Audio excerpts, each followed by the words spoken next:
Hello, everybody, and welcome to the Painful Spooncast, your number one place to get Pokemon TCG information spoon fed to you.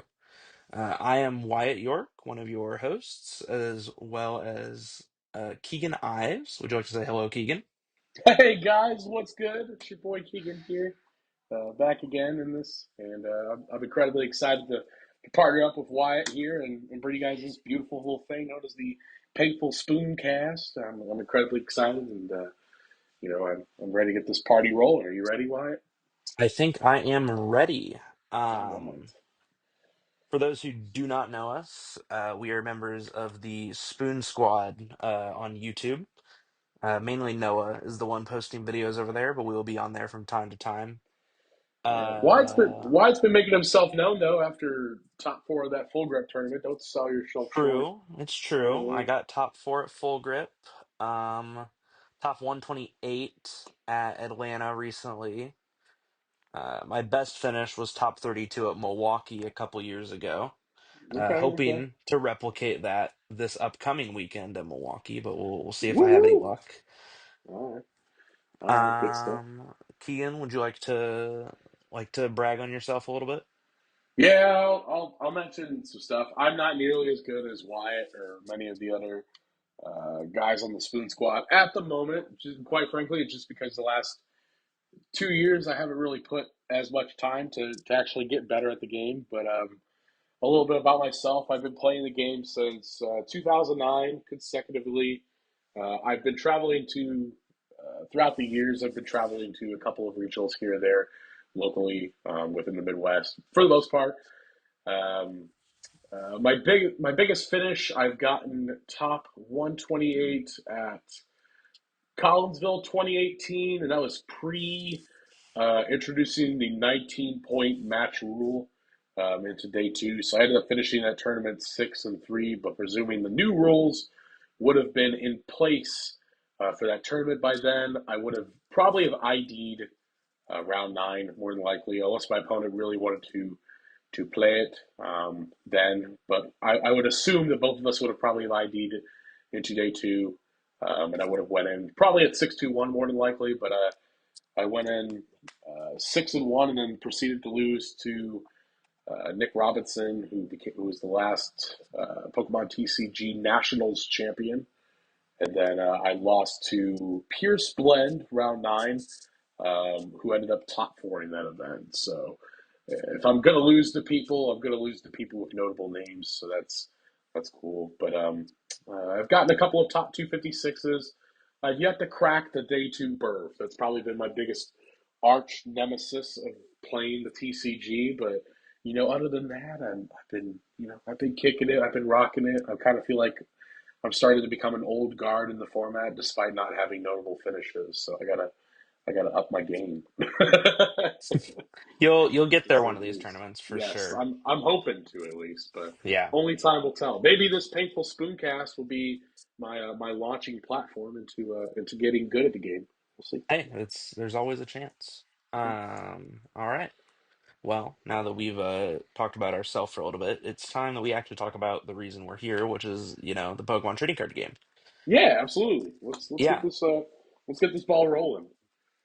Yeah. I guess we will be talking about the TCG, but also what we have done TCG related this past weekend. So, Keegan, how Yeah, about you yeah. tell us what you did this past weekend, Pokemon related? So I went down to a cup in Martinsville, Mm-hmm. which was nifty fact. This cup is it's known as Krypton Comics. This is the place where I've won my first ever League Cup at. Nifty W? fact. I won it about 2 years ago. I think it was Worlds. It was right after Worlds 2023, and I ended up taking a list really close to. Um, oh God, I'm blanking on the world champion's name. From Who 22? won? 2023. Um, Azul and Oh, Pram made me top four, but it are wasn't you, either of was them. It it the was Mew deck, Mew? yes. It was the Oh Mew my deck. God. Kelly, Vance Kelly. Yes, Vance Kelly. Oh my God, thank you. Yeah, I played Yes. Vance's list. I cut a card and I played Ice Cube because I respected having snipe ability in my deck. Got to get rid of that Um, pesky Spiritomb. yeah, stupid little Spiritomb guy.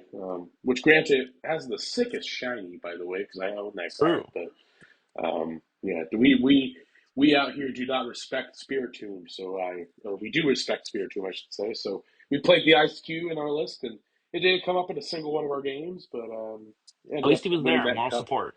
Yeah, yeah, yeah. But anyways, long story short, went out to that cup this past weekend. We had, I think it was 19 masters at it, so we had the sweet spot where we had enough for 5 rounds, but we did not have enough for a top eight cut, but enough for top 8 points, which is fun. And I ended up doing really really bad. I played Caleb Rogerson's and Grant Chen's Pulse Dango list because I kind of have been to the point in this format where, despite its being so new, I'm just kind of growing old of the same two or three decks at the top of the table. And Hmm. I'm wanting to play Cheese Man. And don't get me wrong, I like Cheese Yes. Man, but Cheese Man let me down very badly at that cup. I went 1-3-1. I just ID'd round five with Jake, and me and Jake we played some RSPK. So Okay. that was fun. Yeah, Jake ended up beating me with Septile EX, and I was playing Ludicolo Mad Cargo, and we took it. I went down to one prize, but I could not take the final prize to beat Jake and his pesky little Septile EX. So next time I see Jake, now I gotta have my money match back with him in RSPK. We'll see True. how it goes. True. So, what about you, Wyatt? What did you do this past weekend? Anything Pokemon related? Saturday I did not do anything Pokemon related. I had a sorority formal that I went to, and then on Sunday, however, I was going to go to the Martinsville League Cup that you went to. However, Yes. there's one local to me at Next Level Games that did occur. There's a little bit of a Okay. miscommunication between one of the employees and everyone else, and Okay. word spread that the cup was sold out when it was in fact not sold out. I Oh, believe okay. what happened is that because they had to reschedule the cup, Ah, it okay. was sold out prior to the reschedule, and then it like reset after. So the old listing was sold out, but Okay. those had all gotten refunded and something, I'm pretty sure. Gotcha. I could also be just making this up and be completely wrong, but that's what That's I'm guessing fine. happened. Long story short, we ended up with five masters, two seniors, and a junior at the cup. Sick. All right. And I played Flareon Sylveon, the Okay. crystal Okay. build that was played by Gabe Smart and co.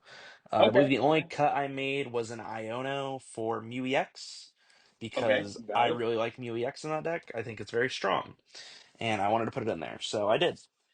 And the All most right. cuttable card seemed like an Iono. Okay.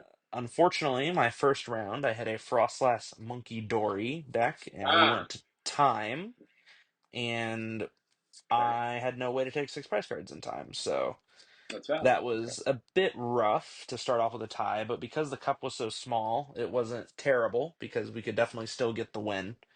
Mm-hmm. Um, Following that, I proceeded to lose to a senior player on Tank Terapagos, uh, Ah. a matchup I am pretty sure is unwinnable as Sylveon because I can shuffle their guys in and then they don't care. They go get the guy back, Noctowl, power it up with a Crispin, and punch you. And I Mm. can't one shot their turtles, and they can't one shot me, but they have ways to heal their guys, and I do not. Well, you don't So play the Victini, bro. You got to play the I do Victini not to play the one shot Victini the. nor the Volcanion. However, even if Oh. I did, I don't think that gets through a Bravery Charm and Boufflant. Oh, that's Because fair. that is Yeah, a if they got charm on their dude. 340 HP guy. Yeah. Yeah, yeah. That's a fair So fan. a Okay. bit rough. And then the last round, I finally hit a Dragapult deck and stomped them. Okay. Fair So enough. it's pretty good. Yeah. Oh, I should have said this was a best of three cup because we had so little people that we just decided to play best of three because a lot of us are going to Milwaukee and just wanted more practice. That's valid. So That's valid. yeah, that's how I went to time round one. Best of three Um, cups, in my opinion, are always criminal unless it's the weekend before. a regional, then they're Yes, justified. weekend before regional, or if attendance is low, and this happened to be both, Yes, so perfect yes, storm. But absolutely. yeah, Okay, after going 1-1-1 though, I did still manage to get third, so we do take that. let's go. The Here we go. second place person was also 1-1-1. However, we had the he had slightly better resistance because he played the guy that went 3-0 and I did not. So Yep, that'll do it. was a That'll do bit it. tough, but it's okay. All right. Well, hey, you got your practice in, and we can talk about Flareon and some of the other decks as they ultimately are kind of tiered out. So we'll do like a Yep. micro like thought tier list maybe at some point throughout this. Yeah. We'll see how it goes. Um, but yeah, let's take a look. We're gonna take a little sneak peek of what Twitter or X commonly likes to refer to as some of the online Mickeys True. of the Pokemon TCG. All these online tournaments you can join on limitlesstcg.com. They pretty much got an online tournament every single day that you can play at. So if you're wanting to get some tournament prep, whether it be like a regional or a cup or even a challenge or somewhere in between on that spectrum, you're more than welcome to hop in and join an online tournament. And, I'm sure they'll be more than happy to take you. You got to submit a deck list for most of these things, and it's open deck list for about most of them. There is some I think that do close deck lists, and Just a like few. yeah, just for like regional preparation's sake. But you can hop on in there, enjoy them. They're mostly completely free, and quite frankly, they give out some pretty sick prizing, including some code cards and sometimes money. So if you want to join these tournaments, feel free. Check them out at limitless.com or limitlesstcg.com. Yes. Specifically, play.limitlesstcg.com, according to my Yes. URL. So all right. So, Wyatt, do you want to go ahead and kick it off? We got a couple of tournaments here that we've just picked out, mostly because they got a high-ish attendance, and we tend to look for tournaments over 100 players for the most part. Really was kind of like the substandard to this Yeah. initial pick. So how about you? You pick a tournament out of the three of these that you want to talk about, Wyatt, and I'll kind of just tag along with you on it. We'll see what our Yeah. ultimate thoughts are. So One of the ones I mainly want to start with is actually the most recent one that happened. Or sorry, okay, not the most okay, recent, but the biggest one. The Tournament okay. of Doom from last Friday. Yes, last Friday, Yes, this April past Friday, I think. 25th. Okay, One thing I do definitely want to point out, there's been a deck on the rise recently. It seemed to be doing quite well at a lot of these regionals and special events, and that is the okay, Joltik box. okay.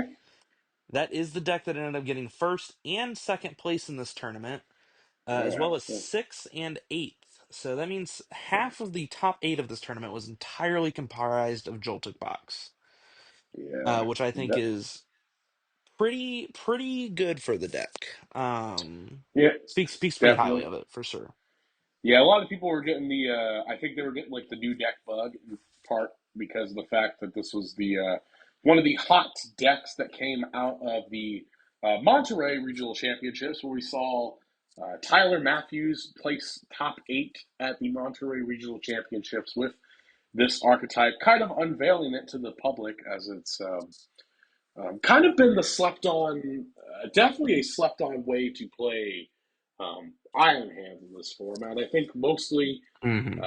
many players in this format, if you were playing Iron Hands in your deck, you were probably looking towards playing either like a substandard Miraidon deck that, the traditional 15 lightning energy, 4 electric generator, playing a couple of Magneton in there, Hmm. Miraidon dot deck, or you were playing what I ended up playing at full grip and probably not doing the greatest because the deck ultimately is a pile, and that is with future hands with Yeah. Iron Crown and Baby Miraidon, but that was a fever dream that I don't really like talking about a whole lot. So, but no, yeah, I think this list overall as a whole, as we look at Prince Vortex, the user who ended up winning the event, Tournament of Doom, I think it was pretty much just sub 58, I think, at least of Tyler's base list. And as a whole, the deck is pretty powerful. You got Joltik, which is the hence name of the deck that just lets you search your deck for two basic grass and two basic light energy, and you attach them to your Pokemon in any way you like. So you can just put four energy into play with your attack with this little baby guy, which is pretty good. And considering Mm-hmm. he's a little lightning guy, you could search him out with Miraidon, and you can power up an Iron Hands in one turn with a Jolting attack, and then follow up with Amp You Very Much into whatever ideally stage one or possibly basic is in front of you at that point. Mm-hmm. Um, and just piling on the pressure. And the deck is definitely pretty aggressive, to say the least, and it's got some pretty cool lines. I think what's pretty important about this deck in comparison to particularly Miraidon is that you have Crispin as a means of acceleration comparatively to Electric Generator, because there is also this tiny little 30 HP Pokemon that has been, in some players' eyes, really controversial. It's known as Badoo.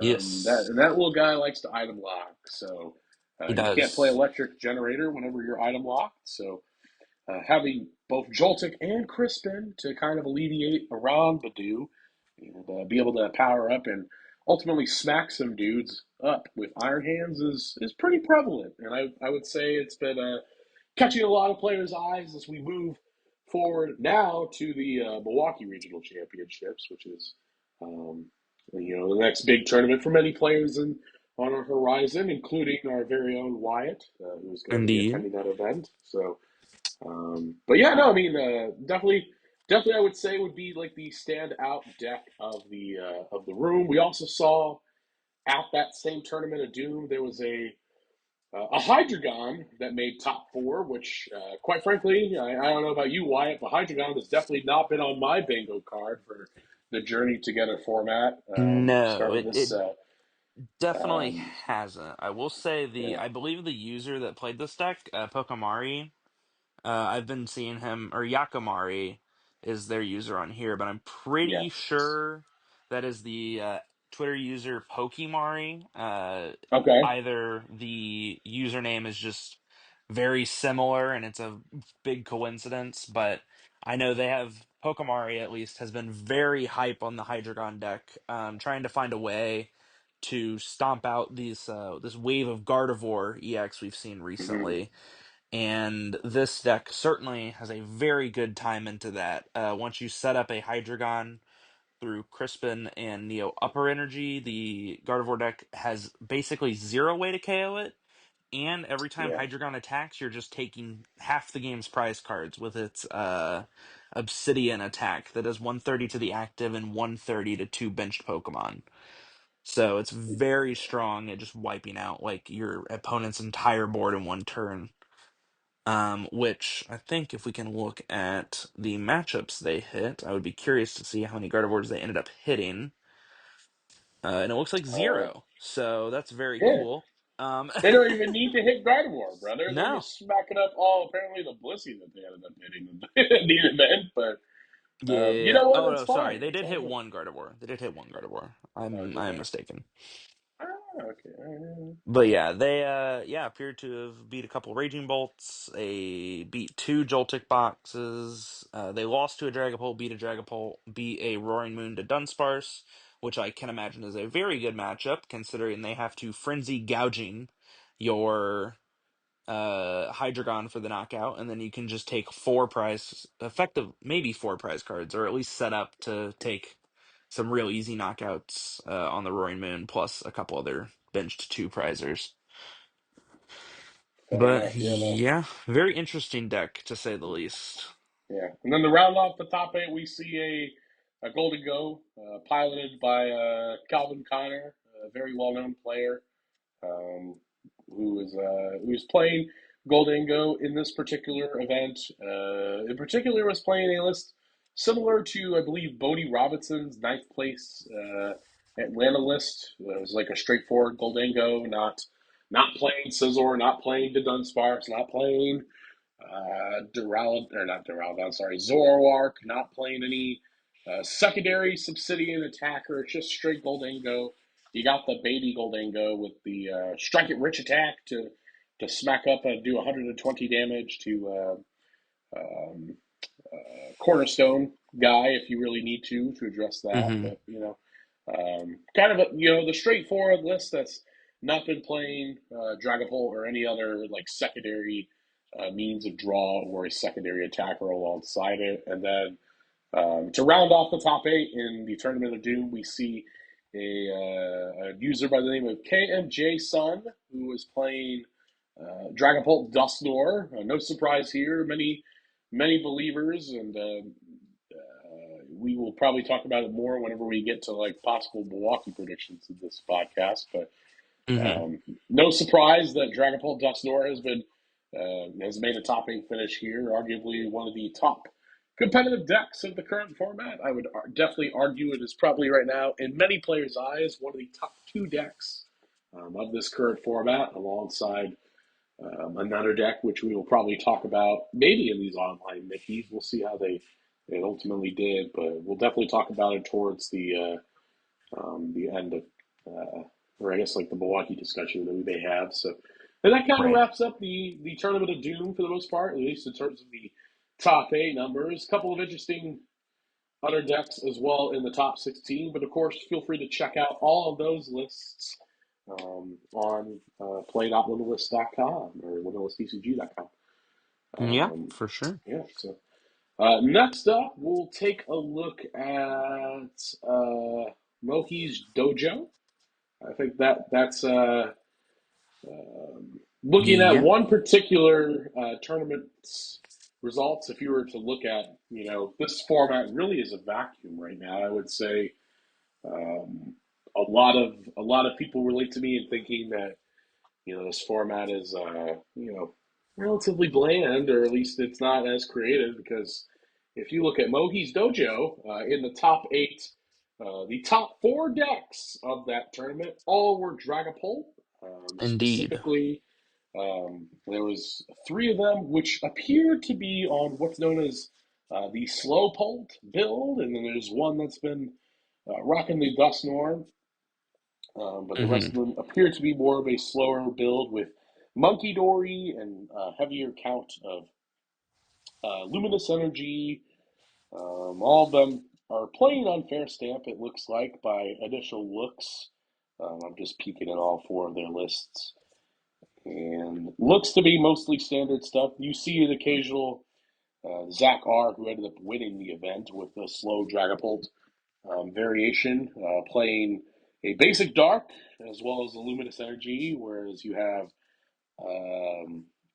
HBJ Trevo, who was just playing the one darkness energy, no luminous, and then the other user in top four, the Alec Sandert, uh, was playing good old fashioned triple luminous. So, which has been popularized by a couple of individuals. I think Travis Hurley is the first one that comes to my mind, who's been more so known for playing triple luminous in his variation of Slowpoke. And then to round off the top four, there we have Face Meister, who played Dragapult Dustnor. So definitely some divide in terms of the ultimate top of this particular event in terms of which variation of Dragapult was better. Ultimately, the slower variation without Dusknor ended up winning the whole thing. But at the bottom half of the top eight, we have a little bit of a plethora of variety. If you want to go ahead and talk a little bit about that to us, Wyatt.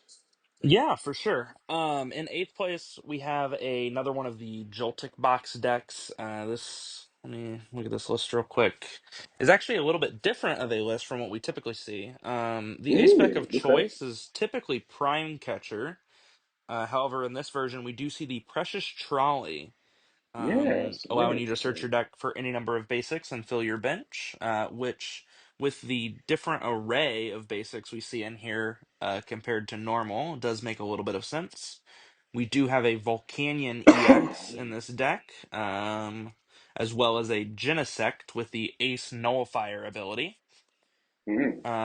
The Yep. Genesect, I will say, in the top four Pult lists, the one that did end up winning was playing the Genesect with the Ace Nullifier ability. Yep. So I do believe, and we'll talk about this later, I'm sure, when we're discussing it, but I do believe the Genesect is going to be a very popular card this weekend in Milwaukee. It seems to just slot into a lot of decks that are already playing tool Yeah. cards and can very much swing a game, as there's no easy tool removal in the format right now. So you can't just like you could previously lost vacuum the tool, or I think that was pretty much it. It was just lost vacuum, but that was a pretty big Yeah. card. And then then play your A spec. You now have to either put a jamming tower into play, which doesn't even turn off the ability because it still has a tool attached, so Right. that The tool doesn't just work. doesn't affect. And that's like our only efficient tool removal in the format, quote unquote. There is a supporter card Ruffian, which can discard, I think it's any stadium's tool or special energy from your opponent's board. Mm-hmm. Mm-hmm. But playing that as your supporter for turn feels very inefficient, so a lot Yeah. of people aren't choosing to play that. So I'm sure this card was very helpful against the unfair stamp decks.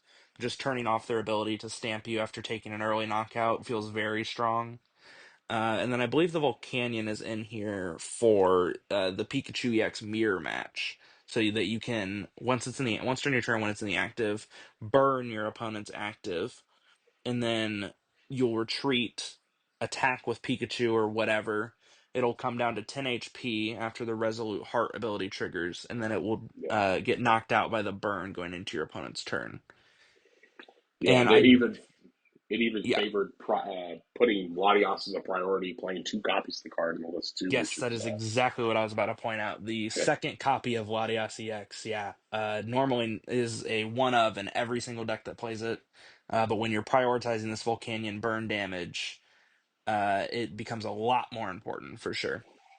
Yeah. We also do see like a weird supporter lineup. Typically, the deck goes four Boss, four Arvin, four Crispin. This one is four Boss, four Arvin, two Crispin, two Research, two Cyrano, which is search your deck for three Pokemon EX, reveal them and put them into your hand, and then one copy of Iono. So Mouthful of dust. definitely a little bit more inconsistent of a build. Has a lot Mm-hmm. more dynamic plays, but that can hurt I think one of the charms of the deck, which is how consistently it can do the really strong thing over and over and over again. Yeah. Um, So, Another hit to this consistency that I did just notice is they are only playing one Miraidon EX as opposed to two, which is yes. feels a little greedy to me. Yeah, it definitely feels a little bit greedy, but I mean, you are playing other. In this particular variation, you're playing a different slew of attackers. You are still playing Blood Moon Ursaluna. You are still playing Lily's Clefairy, but you are playing, or you are having to make a space for the Volcanion as like a Pikachu answer, and us playing the second Latios instead in terms of valuing the presence of making sure that whatever dude we get into the active has that method of retreat out of it ultimately. It just seems to be the ultimate favor for Miraidon, but it does make sense considering this list is playing a precious trolley, so we are alleviating a little bit of that headache that Miraidon normally would help answer for us because we're getting multiple colored dudes out, and not just multiple yellow dudes. So um, Right. yeah, definitely love to see that for sure. And Yeah. then rounding off the top eight here, we got a Goldango. This is a Goldango Togekiss variant. It's been a while Ooh, since we've seen Togekiss in this format, but indeed. absolutely coming out of the woodworks here with that Wonder Kiss ability. If you flip a coin, if heads, whenever you take a knockout, you take one more prize. Who doesn't love a coin flip? I know I do. Um, just proving that Togekiss still has merit in this format, and coincidentally is still being partnered with Goldango in order to achieve that. So, and Yeah. then also playing a Scizor with the Punishing Scissors attack as our answer, I guess, two Cornerstone Mask Ogre Pond, doing 10 plus 50 for each opponent's Pokemon that has the ability. So obviously, if they're a knockdown based deck, which most decks that are playing Cornerstone usually tend to be, apart from Right. like Walls and stuff, but even then Walls has like its own fair share of abilities. Scizor gets in there and does a fair bit of work. So, but Right. other than that, nothing too out of the ordinary. I think on this list, it's played a I Jammy Tower as opposed I to do want to point a out the Artisan. mist energy at the bottom there. Typically Oh, we yo, ho, Yeah, typically we only see basic energy in yeah, Goldango due to that Energy Search Pro, and also I think Goldango only discards basic energy. Yeah. yeah, Um, so this is definitely more of a tech option. I'm yeah. assuming mainly against Dragapult to Hmm. disable the 6 damage ping onto one of your benched guys, which can really make it hard for them to get like a knockout on both your Goldangos. Yeah, Um, probably trying to preserve Togepi would be my initial guess. oh yes, Considering that is very true as well. considering Togepi's only got 50 HP, or 50. at least this particular one does. I'm pretty sure there's another one that I has 60 HP though. But I I think this might be the only Togepi format, if I'm not oh, mistaken, but okay, okay, I honestly have no clue. But yeah. Anyways, going back to the rest of the top eight, we rounding it out have a Poison Archaladon and a Gardevoir. I'm gonna go ahead and look at the Gardevoir list first. okay. This is a very interesting build. It does play the Brilliant Blender as the A spec, which recently we've been seeing the Secret Box be the A spec of choice Mm-hmm. for most Guardy decks. It does seem to be taking a lot of notes from the Brent Tonneson build of the deck, with playing the 3 Bravery Charm, 2 Artisan. I guess that's like the only real thing. So can't say a lot of notes. It's No, taking that's fine. that. It's still playing. Instead of four Nest Ball, it's playing a 2-2 split of Nest Ball Poffin. You got three Yes. Ultra Ball. You're still playing four Night Stretcher, which I think is the biggest inspiration that we kind of have seen from the Australian lists. In terms of the item space, I would say the biggest innovation as a whole has probably been Cleffa, which we can talk a little bit more in detail whenever we end up actually talking about this deck. But plays a Squawkability EX, which is I would say is the first standoutish card to me on this particular Yeah. list, just because most lists are usually not played Squawk. They're typically are only playing, um, possibly the Mew. Of course, some lists are, some lists aren't. And then mainly that Lily's Clefairy and more than likely that Pheasantipity have been the only like basic two prizes we've really seen. So Mew having EX that, pops in there occasionally, but it hasn't. yeah, It's been cut from a lot of lists recently. hmm. Yeah, so I will say that Squawkabilly is probably the highlight there for me. In terms of the supporter space, we also got two Morty's Conviction in this list, Hmm. which we haven't really seen in a whole lot of other lists. Morty's Conviction. You can only use this card if you discard a card from your hand and you draw a card for each of your opponent's bench Pokemon. So you could possibly discard a card and draw six, assuming your opponent has a full bench.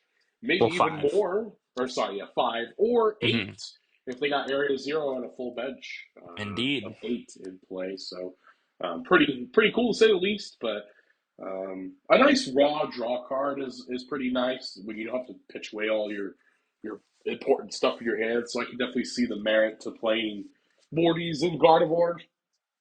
Yeah, for I know sure. I've been playing a lot of it recently, like locally, I'll say, and that I know at least as a consumer of Gardevoir, there's definitely been times where I've not wanted to research away my hand, whether it having like a night stretcher or two in it, or possibly one of your two rare candies that you're playing in it. Can be sometimes a backbreaker, or if you're even having to pitch away a bravery charm or two early.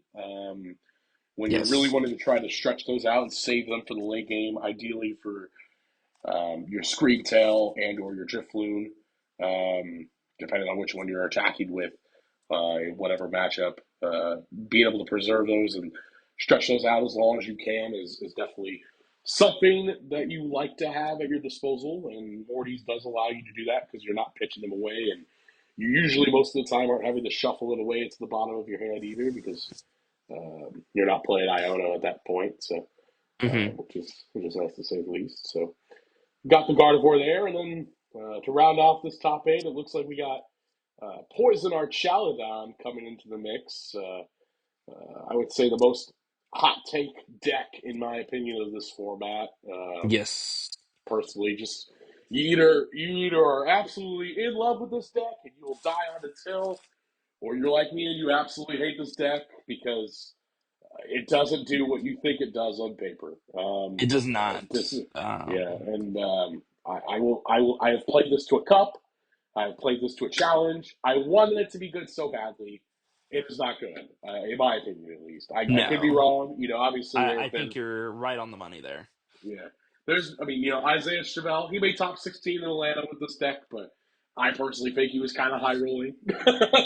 that's Yeah. just that's just me. And also it being the first regional of the format, I think also, the format was still kind of unknown to us at the time. We had an idea of what to really expect, but not really, an idea of how many percentages of what decks we're actually gonna make fold. But at least at first glance with this list that we're seeing here, pretty standard for the most part. It's a secret box variant as opposed to a precious trolley variant.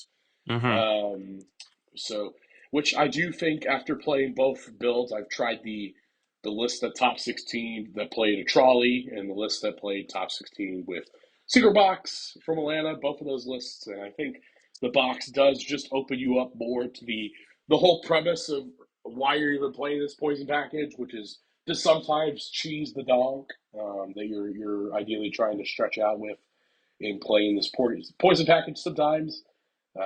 And box is just a card that lets you literally get all the pieces that you ever need for it, including your nest ball for your brew bonnet if you don't have that, or Peturant, your ancient booster capsule for the brew bonnet, and then the stadium to get up there and do 8 damage counters if necessary. So Mm-hmm. um, but you got that.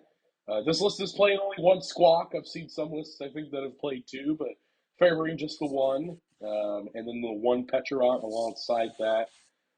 This list is actually cut research. It's not playing any research. It's just favoring 4 copies of Carmine, which I'm not for sure how I feel about just playing 4 Carmine as your like main raw draw card for the most Mm-hmm. part. I feel like you have to play a research or two at least in the list. I think I was playing a 3-3 split whenever I was playing Mm-hmm. Poison Archaladon whenever I was testing it, and that didn't feel like enough at times. So the fact that this user decided to rock out with 4 Carmine is absolutely mind blowing to me. But to Yeah. each their own. So.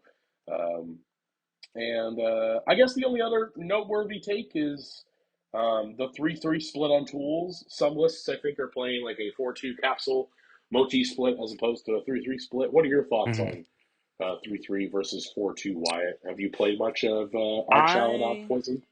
I will say I have not played much of our Child on Poison myself. However, I do know our fellow Spoon Man Tristan has been Mm, not super into the game as or not I shouldn't say he's not super into the game. He's been very busy getting doctor school things done, yep. aka his PhD. So Yeah. he has kind of I like to call monkey brained the game a little bit Okay. and Fair, fair. is very much in on this Poison Archaladon train, and has been talking to Isaiah quite a bit about the deck. I do think 3-3 is the way. Mochi is just such an important math fixer. Okay. Okay. And most of the time your brute bonnets don't get targeted down. But I will Okay. say, coming from him, the poison package should be the main focus of this deck, I feel like, and a lot of the strength from this deck does come from that like turn one threat of a Peturant donk going first, or Mm-hmm. even second, just because it Yeah. disables because things die to the poison. It turns off things like Fez and Unfair Stamp and stuff like that. So I do heavily disagree with the one Petra and the one Squawkabilly. I think you should 100% be on 2-2 of both of Yeah. those. I agree with the 4 Carmine just because it's much better at letting you aggressively dig for that turn one.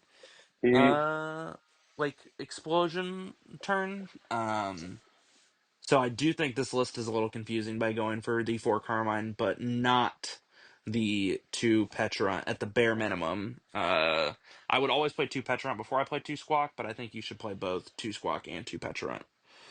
For So, sure, for sure. but Okay, yeah, I all right. think that closes out our online tournament section. Oh, I guess do you want to cover the we can cover the Ditto tournament real quick? Yeah, we could cover Ditto real quickly here. Nothing. Well, actually, there is some stuff out of the ordinary for this one. Um, this is kind of like our sort of fun pick, I guess, if you were to say. It is technically the most recent one of the three, but It's um, got some silly it's decks in here for sure. yeah, definitely some silly stuff. We got Raging Bolt taking down the event for this time around. Taking one out of your book, actually, in this one, Wyatt, and playing a 2-2 Yes. knockdown with this variant. Um, Yes. Showing us the I way in love light in 2-2 terms of why you Noctowl. don't need 3-3 like most lists. Mm-hmm. Playing the Koraidon over um, a oh god, what's the guy? You played him, Slitherwing. the Slitherwing. Slitherwing. Yes, yes, yes, Yes. yes. Koraidon over Slitherwing kind of seems like you're throwing a little bit personally, but Mm-hmm. I can understand the merit to playing Koraidon. It does do 180, which it can one shot, Mew, or actually I don't think it one shots Mew because of fighting resistance, but you do one hit KO Pheasantipity EX, which is Mm-hmm. pretty relevant to say the least, and I think getting it in is there for. it's a big part of the tank Terrapagos matchup as well because you do hit Mm, that for weakness and hit it for 360 damage, so it yep. KOs through Bouffalant and Bravery Charm, which sometimes that matchup seems like it should be really good on paper, but sometimes it's hard to get 6 energy in play Yeah, and be able to yeah. blow up with Terrapagos. So It can be buns sometimes. it can. Absolutely. Yeah, so I, um, fair I enough will there. say, as a Raging Bolt guy, I don't like this list. The 2 switch feels weird to me. I don't know why those cards are there. The Superior's fine. I've seen people play that, but I would much rather just play another energy retrieval. Yeah, Superior's fine. I Discarding like 2 feels Superior. bad, but it's cool, I guess. The Trumpet, I guess, is just an extra burst of 2 energy, but I don't know. List Yeah, seems weird. Cool list. that's Good job, Raging Bolt player. I'm glad you won, but I think your list is whack. yeah. We got Zengi Gao taking second place with a Poltnor variant, playing the 221 Dustmore package, a 443 Dragapult. I think most I think this is Poltnor exactly the lists. Hedrick list. I think this is literally just the Hedrick list. Oh, is it? Okay. That I I'm can pretty see that sure. too. Yeah, it's playing Cape. I feel like it is. Yeah. Um, Okay. Yeah, fair enough. I mean, hey, if it ain't broke, don't fix it. There's nothing wrong No, with a classic net deck. I do that a fair bit of time, especially whenever I'm in the midst of testing. Like, let me just test the broken deck that indeed. won the event first or did well, and then modify it to its own specifications. Yes. Rounding out top four, we had a Gardevoir list. Um, this one appears to be close to Brent's Very list. It similar to plays Brent's list, yeah. yeah, it plays as opposed to a knife supporter. It plays Fluttermane, which is interesting. It's got that midnight fluttering ability. States when it's in the active.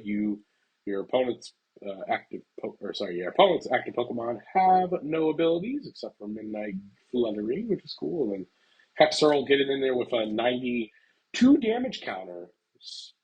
Ping is always Hmm. cool. Do a And little bit of then a Trap Latias EX play in the active with that. yep, can't go Uh, wrong with trapping get rid Latias. of And its then free retreat. yep, seems pretty good. And then you also got, I mean, you only play one artisan, it looks like, by the looks of things, but I mean, other than that, pretty solid list. Hmm. It's choosing to play the second Drifloon, I believe, over the second Artisan. And then it does look like Okay, it cut a Night Stretcher for another counter catcher, are the only changes. interesting. Okay. Not for So, sure how I feel about triple countercatcher in a world where it seems like there's just a fair bit of Badoo everywhere, but I mean, yeah. I completely understand it. If you are not against the Badoo deck, triple countercatcher feels absolutely broken, so you're just trading out pros for cons at that point. And then the other top four deck that we see here is a pretty similar list to the previous Hydreigon list that we already seen, but we see Hydreigon coming in here, taking another top four spot. Yeah, does seem very Uh, similar. I would almost assume it's the yeah, same 60. yeah, it's Not pretty close if remembering it the isn't. entire one off the top of my head, but And then rounding off top eight, we had another Poltnor. We're not going to really talk about that one because it's Poltnor. We yep. had a Hydrapple Ogre Pond deck. Ooh. There was one of I, these in top yeah, 16 as well when I scrolled down a little bit. yeah. I I know a as certain. weird as it sounds to say, I think this is a pretty stock standard list for this deck. Yeah. Don't ask me how I know that. Oh, The Zarude is an interesting inclusion. yeah. You have a way to get around Mimikyu. Also, because I believe it is 160 for three. Yeah. Mm-hmm. So I think Yep. it can one shot a Farigiraf EX.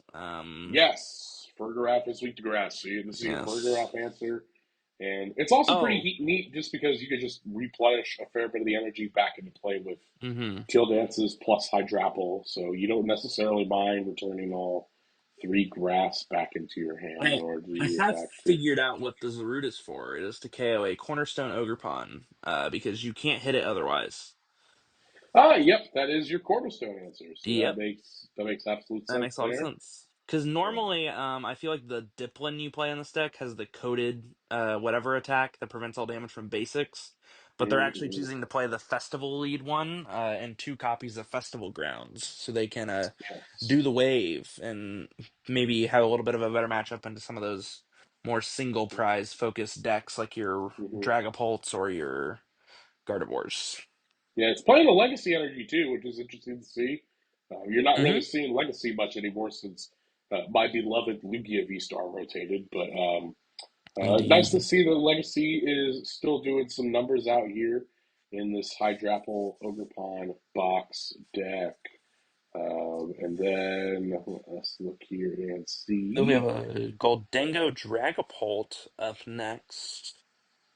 The list, I forget who got top cut at a regional recently, but it seems to be very similar to like the standard-ish list that's been going around. Okay, Let me check Monterey real quick. Yes, I believe it's the Caleb Rogerson list. okay. Yes, very close. Because I do remember when looking at the list that I thought it was weird because it played only one tool card that you can play onto your uh Genesect because it plays two Yes, they TM just Evos, placed. but they discard themselves at the end of your turn. So Yes, they just play the one vengeful punch guy, which is kind of weird. yeah, looking at Um, it, this is the exact, I believe, Caleb Rogerson 60. No, there's one card different. Aha! It plays a yes, Super Rod over the second copy of Night Stretcher. interesting. Okay. That's the classic dilemma I always find myself in. I take the best deck in format that's been Mm-hmm. piloted by a player, and then I change one card, and all of a You sudden it's change my list. Ha one ha ha ha card, ha! and now you're Yeah. different. That's how you do it. You're like, haha, in your face, my deck's better. Indeed. And then And I'll then, let you I'll let you take it over for this last oh deck here. god, oh yes, I know my buddy Juan would have an absolute mare over this deck because it's playing Okie Dokie EX in it, but He it loves that is card. Okie Dokie Box. It is the Loyal Three, as some people may know it if you play the video game. Getting in there with some Poison Donk package possible potential. You're not playing Secret Box though. You're playing Precious Trolley, so you're just favoring trying to get all the dudes out all the time. And then you have Binding Mochi alongside Okie Dokie EX is what it appears to be your main attacker. Getting in there with the Craig's Chain to do 260 if you're poisoned, but with Binding Mochi you can get the 300 damage. And then the Perilous Jungle. I always struggle pronouncing the Perilous Jungle. stadium's name. Yes, Perilous Jungle. Getting in there with a couple more damage counters. You could do 320 damage if you have the whole 9 yards attached to your Okie Dokie, and could get in there for a knockout on Dragapult EX, which is pretty Indeed. sweet to say the least. And And you you're a got, big boy too, so you do not die very easily to the Dragapult with your 250 yes, HP. yes, 250 HP can have up to 300 HP if you have that bravery charm that you're playing in this deck attached. And On top of it, you got Janine's Secret Art that you can play, which lets you choose up to two of your dark Pokemon, and for each of those Pokemon, you search your deck for a basic dark energy and attach it to that Pokemon. And then now, if you attach your energy to your active Pokemon using this card, it's poison. So you can get in there with Janine, poison yourself if necessary, even to trigger Petrout if you open Petrout, which is kind of cool Mm-hmm. to get in there. And on top of that, it triggers Okidoki to be able to pop off and do a bunch of damage with its 260 attack. So Yeah, for sure. pretty, Very yeah, cool pretty, deck. yeah, pretty cool to say the least. I wish this deck was viable. I think because even though it is made a top eight at an online Mick tournament, we just saw that Hydrapple Ogerpon box can do the same, and I hate to be the bearer of bad news, and I know Philip Miller would be pretty mad at me for saying this, but neither of those two decks, I think, have a place in the tier one space I do not. in this I will format, not disagree unfortunately. with you here. So, unfortunately, while these decks may be good enough to make top eight at an online tournament, may not be able to do the same for Milwaukee. I would love to be wrong. I would love to see an Okie Dokie Pop box in top eight. I might be doing the splits if I see an Okie Dokie box in top eight, I think that's a um, reasonable reaction for sure. but in due course time, we will actually tell. If any of you brave souls that are listening to this podcast want to see me do splits, and I will do it on the Please. Spoon Squad channel, make Okie Dokie Box work and top eight with it. I promise you, I will give you the best splits you will ever see in your life. So, um, but enough about that terrible vision that I probably put in all of our listeners' heads. Let's take a look at the main course of action that we have for this podcast today. And that is going over some of the results from the Sevilla special event, or Seville with the E at the end, as I've seen many players pronounce. But Limitless says Sevilla, so I'm going to go with Sevilla because they obviously Oh, it have is done their spelled with an A research. on here. I didn't even notice that. Yes. Yes, many players, including myself, have incorrectly been thinking it's spelled with an E this past weekend, but it's actually spelled with an A. We just like to Americanize it and say it has an E at the end. So, True. um, some interesting look here. I think for this one, since it's an actual IRL event, we'll take a look at some of the lists in top 16 as a whole. Hmm. I don't think we should have all the time to really talk about like top 32 placements. I will Yeah. say I do have hard eyes at the person who ended up taking 26th place with German Erebus Gongora playing Dragapult Charizard EX, which I think is the best way to play Dragapult. It's not even close, even though I have a love-hate relationship with this deck too. This was the I'll very give you the first deck best I way to drew. play Charizard. I don't know about the best way to play Dragapult. Oh, okay. Well, we can argue that maybe towards Ugh. the end of the discussion here as we look towards Milwaukee. But looking at top 16 here, in the grand scheme of things, it looks like we have um, three Gardevoir that made top 16, with one bubbling out of top 16 at 17th place with Hmm. uh, Demetrius. And then we have a couple of Terror Box lists, one making 16th place, one making our top four. We Yep. see a couple of different variations of Dragapult. It looks like they are all the Slowpolt variation, as opposed to the Ye- typical yes. Dragapult Dusknoir variation that we have seen. We have two Joltik boxes making top 16, including one who I believe was an ASIM cut. I can't remember if Yes. Seville was 9 or 10. I think it was It 10. was. It was 10. Yes. Okay, I so. believe. Oh, I can't remember. I think it was Zoroark. Zoroark was in cut guaranteed. I want to Mm-hmm. say it was like Terabox and maybe the other Guardy. I think Bully. were on the winning end in Okay. ASIM. Yeah, I think the ASIM winner did feature the Terrabox winning, which is Yep. how it ended up making top four. I can't remember the other one off the top of my head, but I I think you're literally right. I think it can't, is but Bali, yeah. um, to say the least. So we have those, and then we also have a Flareon that made top 16, which um, as Flareon's hardest believer that I know, besides Stephen Martin, I would Ooh. say Wyatt, you're probably pretty happy to see that Flareon's doing well, almost making a some cut. Yeah, for Yeah. sure. I forget. I believe this is a yeah. This is a very different build of the deck. I will say. Okay. Okay. It is on three Ah. three Noctowl as opposed to the 4/4 that the deck normally is. However, it does feature a 2/1/2 Pidgeot line in the deck. Oh baby, we're rocking Pidgeot EX. Yeah, we're getting a little crazy over here. As well as a lot of the builds you'll see will play a Terrapagos EX as opposed to two EV EX, but this Mm, person chose to play the two EVs. We also do not see the 70 HP EV in here, just one copy of the 50 HP yep. boosted evolution EV. Still the same 2-2 split of Flareon Sylveon, Fez, Blood Moon, and Clefairy. And then supporter line looks relatively standard. The one card that is an outlier to me is the one copy of Cyrano. Yep. Search your deck for three Pokemon EX. Does make a little bit of sense when you do play that Pidgeot. You can search your deck for effectively Pidgeot, Fez, and a Sylveon or other attacker if you need to. Mm.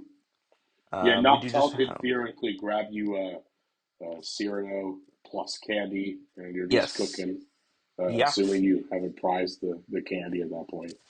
Yeah. Um, We do Also played Stamp, see. which is Yeah, cool. the Stamp as the A spec of choice. Another card that I do think is very interesting.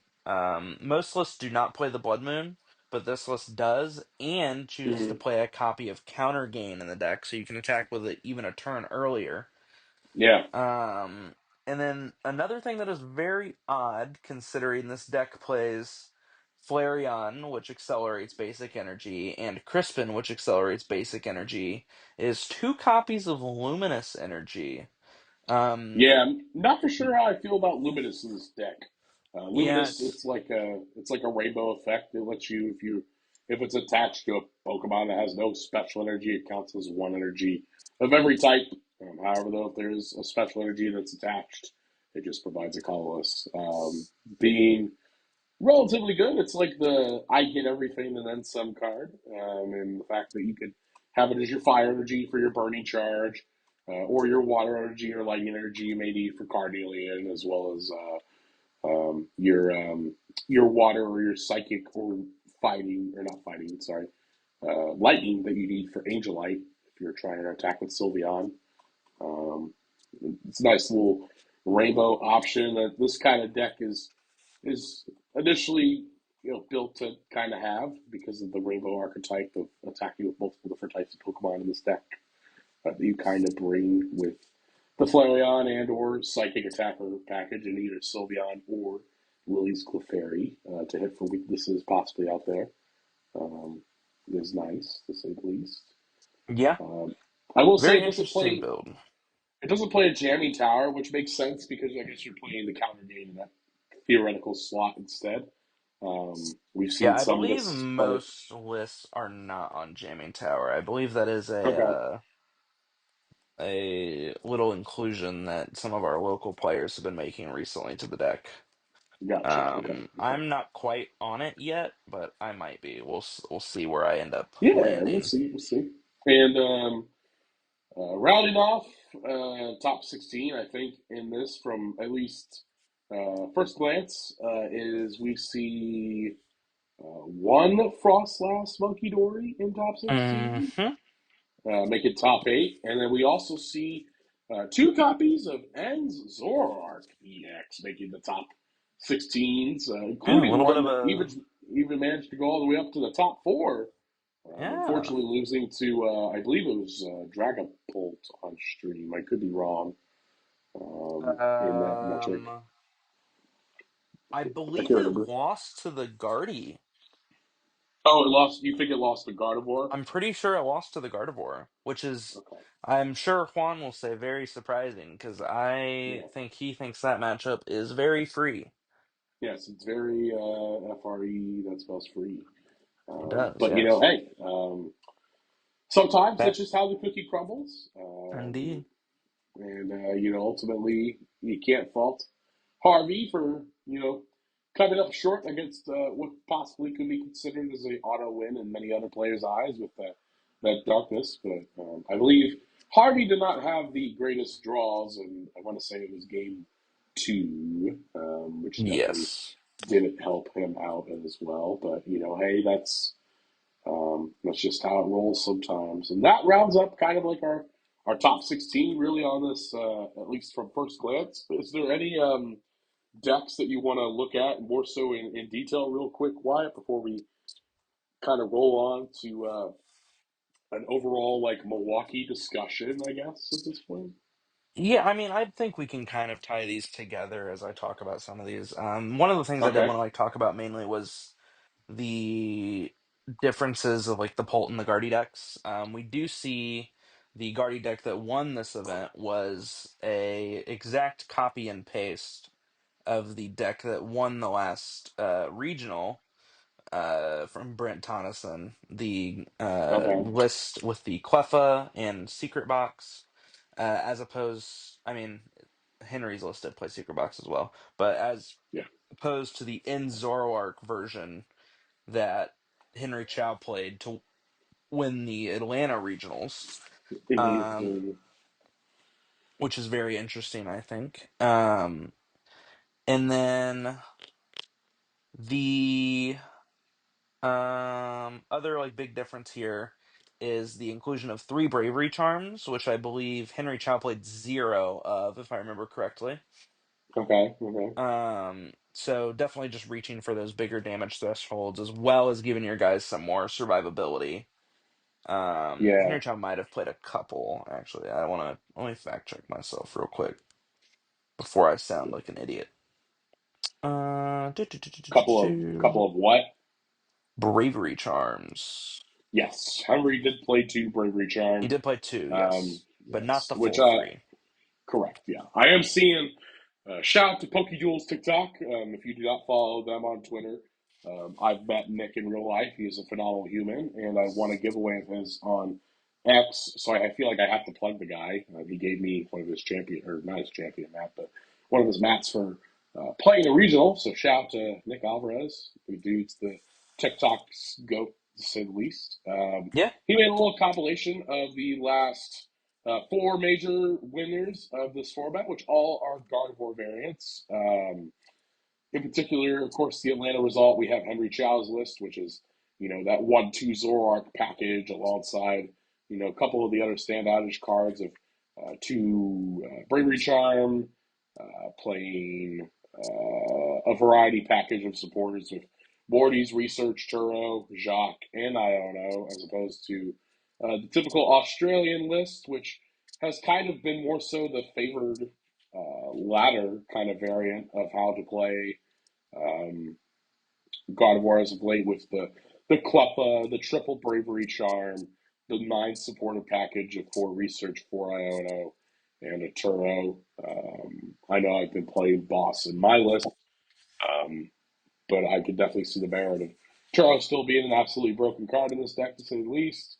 And then even looking at the list that ended up winning Johannesburg, which we're not going to really talk about a whole lot because we don't ultimately have the full results from that tournament. But looking at the list, at least initially that Nick had shared, it's pretty close to the Australian list. It looks like it's playing 2 Arvin alongside the 4 research, 4 Iona package, and playing 2 Earth Vessel as opposed to 3, which we've seen in other lists, and playing a Poppin as opposed to straight Nest Ball and Ultra Ball as well, and playing a third rare candy as opposed to just the 2 that we've kind of been seeing, at least from the Australian list, as well as it looks like Henry Chow's list also played two candy as well. So Yeah, two candy um, definitely seems standard. I do think there was a big difference in the Gardevoir lines. Henry Chow, I believe, played no, no, no, he was on 3-2-2. I've seen a lot of yeah, they players going all to a played 3-2-2. 3-3-3 line of Oh, the okay, Gardevoir. I believe if we look at the seventh place list from Boley, his is a brilliant blender build, which okay, is a build that I definitely am not. If I'm definitely not a fan of the blender. The rest of this yeah, deck, I think, is pretty reasonable. We do see the re-inclusions of the four copies of Arven in the deck, a card that hmm Gardevoir used to play a bunch of. It was basically a 4 Arven, 4 Iono deck. We've seen a lot of players favor research instead recently, hmm as when you're getting item locked by Badu, Arven's text basically becomes search your deck for a tool card, and that is not very good. As much as I would love to play my supporter to get a Bravery Charm into my deck, I don't think it's that great. yeah. Playing Speaking Quad of Bravery Charm looks I was hot, about to man. say, Holy speaking of cow! Bravery Charm, I just noticed he is playing four of those, which is a little insane, but when you have the two Screamtails and a Drifloon, I am starting to see that it makes a little bit more sense. Notably, I will say a card that's missing from this list is Pheasantipity. Yep, no Fez, Um, no draw package other than the Mew EX from the Pokemon lineup. By the looks of things, which looks definitely pretty interesting to say the least. Um, Also, only play one vessel is kind of a standoutish card initially. I feel like Gardevoir loves playing at bare minimum two. I feel like I can't ever get away from three now ever since I've been playing close to the Grant Thomason winning 60 in IRL testing. So, yeah, I um, believe a lot of the philosophy there is the fact that you do just play Blender, so you can just kind of yeah. dump five energy into your discard pretty easily. hmm It's kind of similar to how Goldango, once it got access to Energy Search Pro, basically cut down from four to one Earthen Vessel and then just played the Yeah. Search Pro. And it's like if you prize it, your game's going to be a little bit rough, but you can maybe still get there probably. Um, but yeah, definitely a very almost I would say greedy build of Gardevoir. I don't even know if greedy is the right word. It is It's very methodical, I would say, yes. in terms of its approach, and specifically in comparison to other Gardevoir lists. I feel like it stands itself apart, favoring two Screamtail over two Countercatcher. I think is it Mm-hmm. speaks immense to that. Kind of being able to prioritize using just bulky one prize attackers. I feel like this Yes. list initially may lose harder to Joltik Box. We'll kind of see how that sort of shifts as we look towards Milwaukee. But I think as a whole, this deck is doing most of the things that Gardevoir is trying to do, possibly better to an extent, and favoring that heavy Bravery Charm build and just more so just going back to the old roots of four Arvin, four Iono, or sorry, four Arvin, four Research, three Iono is pretty good. I would probably go to fourth Iono before fourth Arvin personally, but I understand the argument to needing to find Blunder as soon as possible. Um, the only Yeah, other comment it's I'll say about this list too, before we possibly move on to another deck, is I'm looking and I'm mhm. seeing no Nest Ball, which is it's kind of interesting whenever we're playing a triple monkey deck. I feel like you have to find your monkeys, especially with this deck. Yes. So only playing Artisan as our means of raw finding a monkey, other than opening it, of course, can be um, Hmm. a little bit of a detriment. Apart from Ultra Ball, of course, as well. I guess Ultra Es- Ball. Especially when you're on the four counts of Arvin, it feels like there should at bare minimum be one copy in here, perhaps over a Buddy Poffin. But Mm-hmm. I mean, hey, clearly seemed to work out pretty well for Boley. Managed to get Mm-hmm. top eight, so must have not been the worst decision of the weekend. Yeah, So absolutely.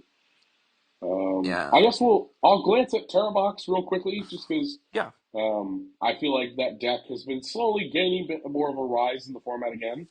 Um, hmm in comparison to some lists we've seen, going to either one grass pond or two grass pond. This list is playing one. Also playing the one Cornerstone guy, which Hmm. is good to see as well. Favoring the four Crispin as opposed to the three. I know some lists have been teetering around with the idea of just playing three Crispin because we're playing so many other different supporters, but I feel like you just have to absolutely open Crispin. What It list are feels like you it's a looking at must right with them. now? The top 16 list, I believe. Oh, Oops. okay. Okay. I was looking at the top Yeah. four list. Oh, okay, fair. I was looking my way for the bottom No, up. no, no, no, That's my no. You're bad. good. You're good. You're good. Um, I got confused. I was like, what? But okay, we're back on track. huh?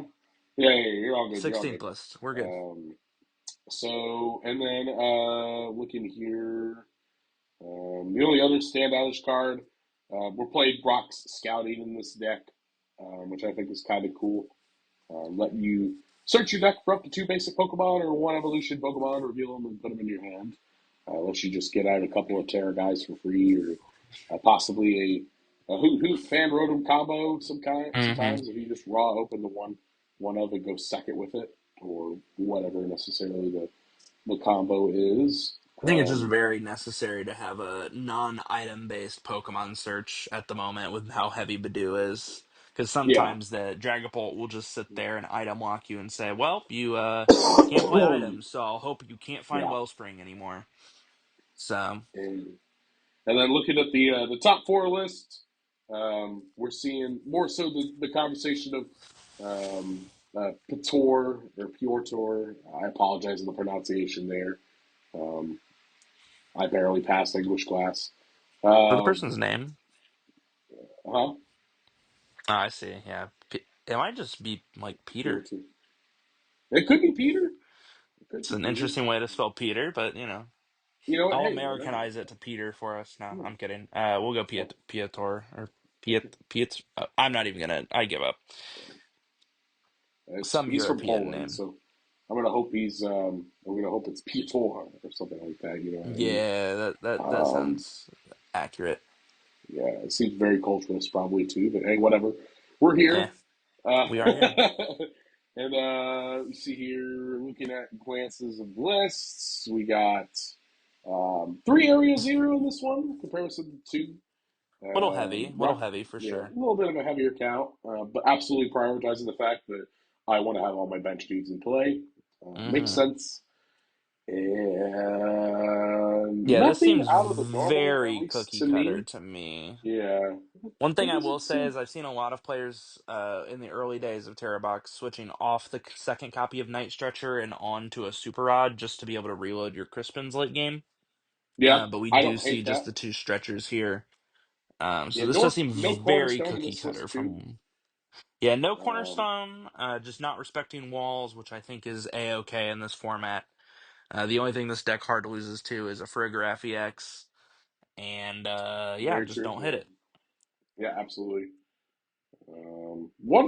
One card. I'm going to double check and look up to make sure I know what exactly it does. I'm going to look and read real quickly here. Is it Yeah, the so Ditto? a card. No. It's a Oh, card that no Terra Box list is playing, and I think in part it's because it's an item card. I But believe it's Ogre's um, Mask is what you're about to that say. is yes, that is absolutely Yes. correct. Is rocking out an ogre's mask in the deck because you're already playing two different ogre pond in your deck already, maybe even Mm-hmm. three, depending on what kind of list you're playing. So I don't know. I feel like it's cheesy or cheeky in like test or theory, but in reality, I feel like you definitely catch your opponents off guard if they do not prepare correctly for it.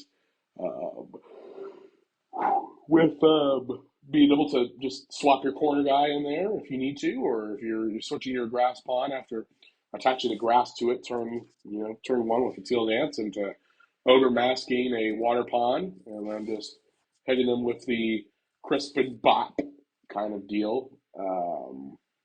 If you're going second, seems like is a fever dream that I may have just conjured up in my head, but in grand scheme of thing, if you actually can get off that combo, your opponent is probably just absolutely mesmerized by how the heck they're going to come back from that. Yeah. Um, But Wellspring is a heck of an attacker, that's for sure. yeah, Wellspring definitely is a one heck of an attacker for sure. Um, and then I guess we'll highlight Frostlass Monkey Dory just because, quite frankly, we Yeah. haven't really talked about it a whole lot. And I feel like this deck, if piloted correctly, could actually do a massive number of damage, possibly heading into Milwaukee. You I got mean, I Frostlass. lost to one at Atlanta, so Yeah, you lost to one in Atlanta, and you lost or you tied to one in the Cup. So yeah, it's a potent deck, and it can yeah, definitely cause you problems if necessary. That Frostlass rocking with the Freezing Shroud ability, which states that during Pokemon Checkup, you put one damage counter on each of your Pokemon in play that have abilities, both yours and your opponents, except any Frostlass. So just building up your damage, ideally damaging your own Monkey Dory, and then mm-hmm. using Adrenabrain and moving those damage over from Monkey Dory to whatever other dude you want to send up, and you just proceed to either Badoo lock them or corner trap them with Maractus. And on top of corner trapping with Maractus, you also have the Exploding Needles ability, which states that this Pokemon's in the active spot and it's knocked out by damage from an attack from your opponent's Pokemon. You put 6 damage counters on that attacking Pokemon. So they just, if they decide they want to punch the Maractus and KO it, they get to take a bunch of damage because of it. Yeah, and you're definitely going to And be wanting to be taking out that Maractus. It is definitely one of the deck's main win cons, as a lot of decks mm, are don't necessarily skimp out on the switching tools, but there's a lot of decks that heavily rely on Latias EX giving their Pokemon free retreat to be able to pivot around. Those decks might be playing a copy of Switch or a copy of Turo or Kieran, mm, even the supporter card. And once you exhaust those resources, if you can keep recovering your Maractus over and over again, you can find some pretty easy ways to retreat lock them out of a game, and while you're building up damage slowly to take all the knockouts. absolutely, yeah. So, And yeah, then this deck's really cool. yeah, it's pretty cool. Also, has played a Gravity Gemstone in it, which I don't think many decks are ever playing this card. Really, we saw this maybe initially with some like Japanese Pult lists, but not really has seen much of daylight in recent lists that have been performing at the Yeah, highest level. But I Gemstone getting believe in there, Azul was pretty high on that card when he finally tested out the deck. He kept saying, yes, like, getting a gemstone on your Badoo against the non-Fez decks, and you just like counter catcher up. I don't know, like I dude, I don't even know, like just some idiot that has normally one retreat, give it two yeah, retreat, and if they're not playing Latias or don't have a way to get it, it can become a lot more of a problem and allow you to item lock them and semi retreat lock them at once, yeah. which is And then very on top useful. of it all, you get to do one of the most devastating things in this format and play Technical Machine De-Evolution as a massive win con and being able to de-evolve each of your opponent's Pokemon by putting the highest staged evolution card um, that's on it into your opponent's hand. So after you spread enough damage around on your opponent's Dragapults, on your opponent's Gardevoirs, things of that nature. You could just get in there with a de-evolution and proceed to make them, put those stage 2 EXs back into their hand. Take one prize on each of the basic stage 1 that you're probably knocking out, but now they're just left with a bunch of stage 2s in their hand that don't really serve them a purpose because all their stage 1s ideally are knocked out with Frost Last Spread and Monkey Dory Spread. So um, Yeah, overall very as a cool whole, deck. yeah, very, very cool deck. I wish I committed more brain power to this deck. I'll be real with you. This deck looks sick in my eyes, but also I feel like I definitely would, in IRL experience, would definitely forget doing a Freezing Shroud checkup It at one is point. it is Um, very hard to keep track of shrouds. yeah, I only was able to do it just because like I've played this deck before and like I'm just used to keeping up with the Frostlass stuff. So yeah, I will say going to time with this deck is very plausible just because of the freezing shroud ticks. Because moving all those dice is a bit of a chore. absolutely. Can be quite a bit for sure, especially if you are not experienced enough with the deck. I would definitely not recommend picking up this deck the night before a tournament and going, I'm going to submit Frost Last Monkey Dory. to Milwaukee or to possibly NAIC, you need to commit time definitely to this deck and learning the important numbers of ticks that you need to get to for most of your opponent's dudes and kind of going from there. So, but Yeah. yeah, so that's kind of what I was looking at initially at like first glance between top 16 for Sevilla or Sevilla. Hey, why? What sleeves are you looking at using for the Milwaukee Regional Championships this upcoming weekend? Oh, well, I have currently just sleeved up, not that I'm playing it, but while we've been recording this podcast, I've been sleeving up Gardevoir EX and some Okay, fresh okay. in-game TCG sleeves. In-game TCG.ca is where you can find them Oh, okay. online.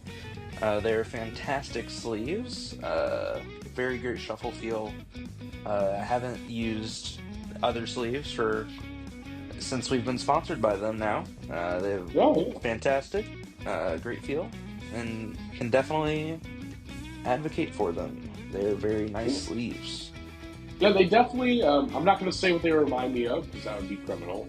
But what I will say is that Endgame, I actually had the pleasure of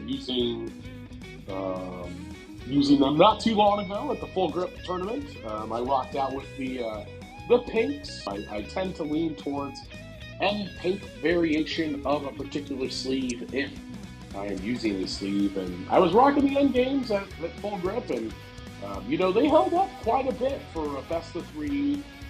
I only ended up playing 4 or 5 rounds, I think, penultimately, but Right. I feel like I could have definitely beaten those things up in the top 8. EndgameTCG.ca is our beloved sleeve sponsor of the podcast. Use code SPOON at checkout and get yourself 10% off of their lovely sleeves, and you may even be able to get them just in time for the Milwaukee Regional Championships as this podcast is coming out. So definitely send some love. Tell them the guys over at Spoon Squad sent you. Get 10% off your sleep order when you use code SPOON at checkout. I think I'm ready to talk Milwaukee because Okay. that is coming up in a couple days here. There is quite a few of the Spoon Squad members going to that. I believe it'll be myself, Noah, Tristan, Cody, Guffey, um, Juan's Juan, Steven, going, Josh. Steven, Justin, our resident VG player, will actually be Yes. playing TCG. Which will be So cool to see. yes, I believe he is going Monkey Brain and playing Joltik Box, which I think is a very And good deck in going into this no event. So leaks, no leaks. It's okay. It's all good. I actually Um, don't know if he's playing that, but I have a feeling he is. Um, nah, Yeah, he'll Josh is he'll going too, I think. So we definitely will have a fair bit of yes, Spoon Squad representation at this regional. Unfortunately, this will be the first time in quite some time where I will be missing out on Madison/Milwaukee. It pains me to say that I won't be there. I've had plenty of chances to register, and as much as I would love to be there, I ultimately am doing a responsible thing because for those of you who do not know me, as a first time listener probably to this podcast, I have not only do I have a wedding that I'm having to set funds aside for that I'm going to be having with my lovely fiance later this year, Emily, but I will also be going to tick off an item on my bucket list that I have been wanting to go to for quite some time, and that is in a couple weeks I will be heading to Disneyland, or Disney World, I should say. So, having to set aside funds for that ultimately meant Milwaukee was just not in the cards for me. But you best believe if Milwaukee or Madison or that beautiful state of Wisconsin gets another regional next year, I am definitely going to be there. So, yeah, for um, sure. but yeah, so we'll take a look here. I'll kind of just break down each deck from top to bottom as they kind of appear from this top 16 list. I'm going to be real with you and just make a bold prediction right now. if your deck is not in the top 16 of the Sevilla special event, and yes, that does include the decks like Terapagos Noctowl. That does include any Archaladon variant that you could think of. That does, Oh, yes. I will not say Golden Go. Golden Go is the only exception to this because I think oh, with there wasn't a Golden Go in top 16. yeah, That's there's crazy. there's there's not a Golden Go in top 16, Highest but placing one was at 22nd, right next to a Poison yes. Archaladon. Yes. So, and it wasn't even a true Goldango deck, really. It was Pult Dango, which It I was don't Pult consider that deck to Dango. be a true Dango, but hey, whatever. Anyway, to say the least, we'll include Goldango, I guess, in this. And even though I just said we weren't going to include our Chaladon, maybe Wyatt's just convinced me to throw our Chaladon there because I want to be an Archaladon believer so badly, but I just don't believe in poison packaged Archaladon. But Yeah, um, we'll it's a see. little cheese. So we'll say, for this sake of argument, if you want to ask a couple of decks, you could pick randomly from this that we look at on this top 16 list, and/or those two other decks that are like honorable mentions. I'll say, in terms of picking a deck and stating your case for an argument as to why you think it's either we could use. Do you want to do tier one, two, and three to be simplistic, or would you rather? Do you want to do like tier S, tier one, tier two, tier three? What are your thoughts? What do you think? Well, I think we can do like tier one, two, three, and or we can like Okay. do yeah, one, two, three. Um because I don't think there really is like a super tier zero deck in this format. I mean, Pult is definitely close, but I think it still is even with a couple other decks that I wouldn't consider tier zero. So I think we can kind of break Okay. it down roughly into that. Um, but I think we should start off with our the best decks because those are going to be pretty easy to define for this tournament. Um, Pult, I think, is still best deck in format. You see Okay. how meta warping it is. Everyone's having to respect Badoo, play different things.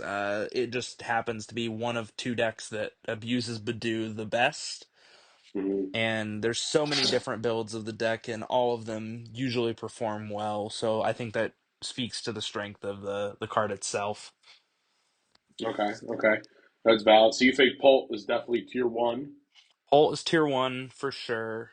Okay. If you Um, were if you were to pick your variant, if you were locked in this weekend to the Milwaukee Regional Championships, and someone put a gun to your head and said you have to play a Dragapult variant, mhm. what variant are you picking? Are you picking the Dragapult Dusknoir variant?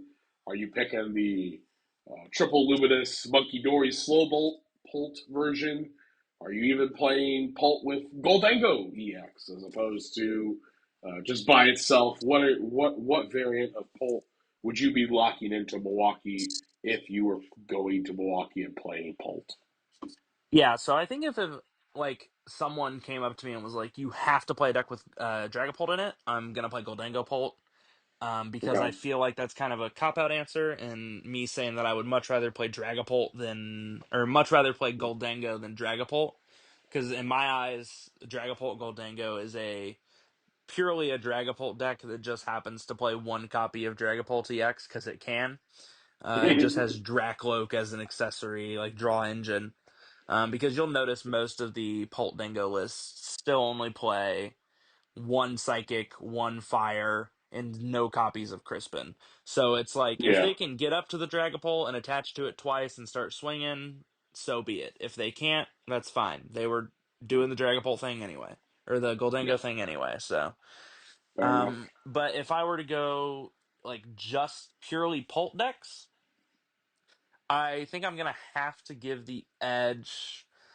I know this is not what I said before we started recording, but as we've been viewing some of these results, I think I would just play the regular no Dusknor Pult variant with like the Okay. Okay. Genesect, Monkey or two, some Dark Energies, some Luminous Energies.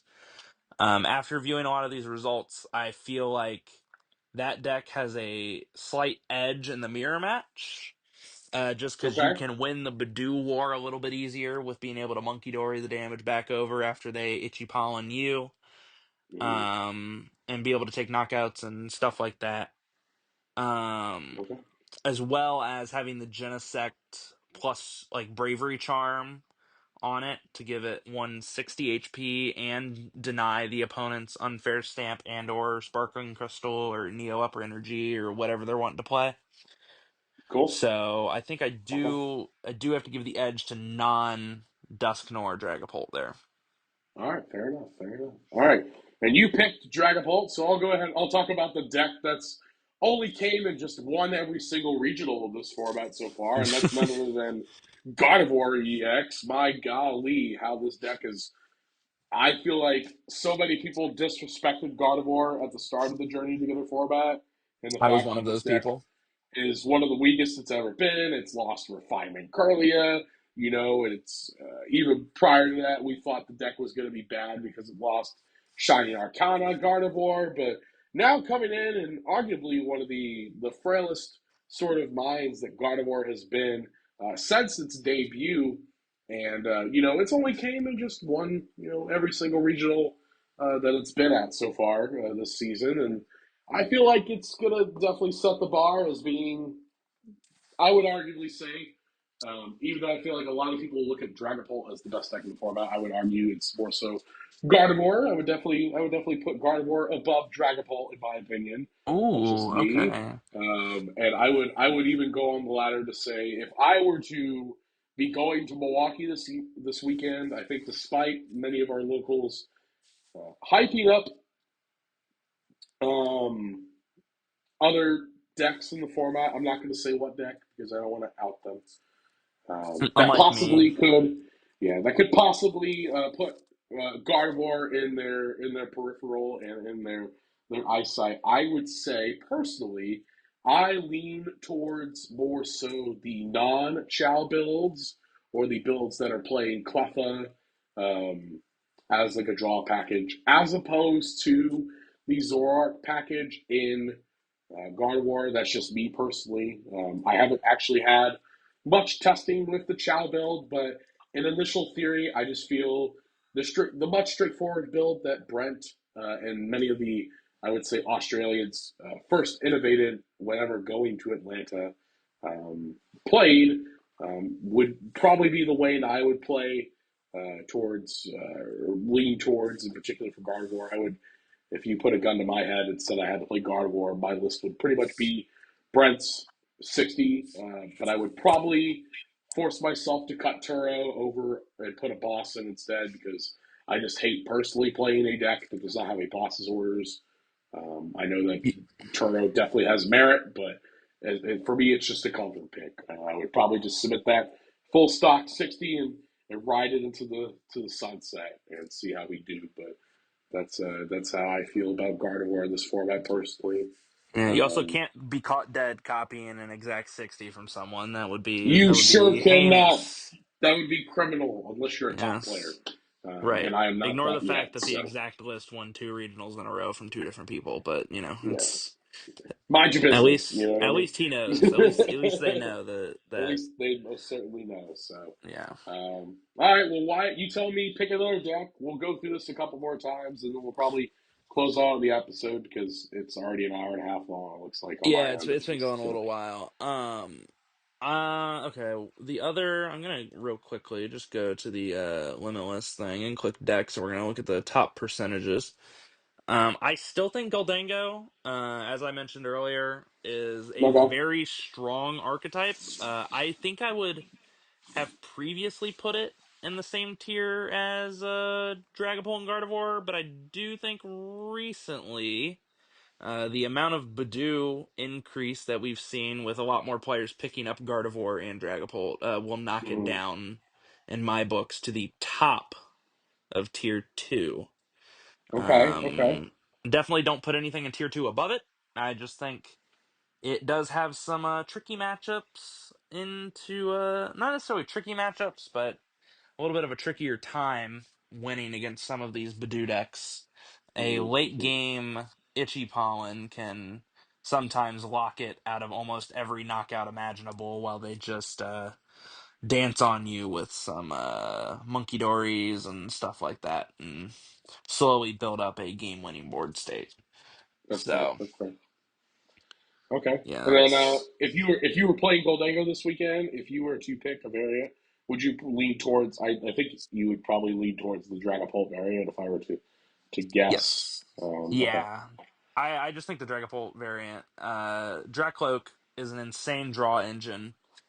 I would have probably originally said the Dunsparce. However, I don't think the Dunsparce is very good. I've seen people playing it with Zoroark EX as well.